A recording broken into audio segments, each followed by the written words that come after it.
Lahore high court ने मनशियात के मुकदमात में नाकिस प्रोसिक्यूशन और तफ्तीश पर सवालात उठा दिए हैं। अदालत ने केस साबित न करने पर 3 किलो मनशियात बरामदगी मुकदमे में मुजरिम की 11 साल सजा कलअदम करार दी है।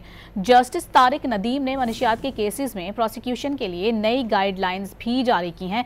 मजीद जानेंगे। डॉन न्यूज़ के नुमाइंदे राना बिलाल हमारे साथ मौजूद हैं। बिलाल, इस खबर की तफसीलात क्या हैं?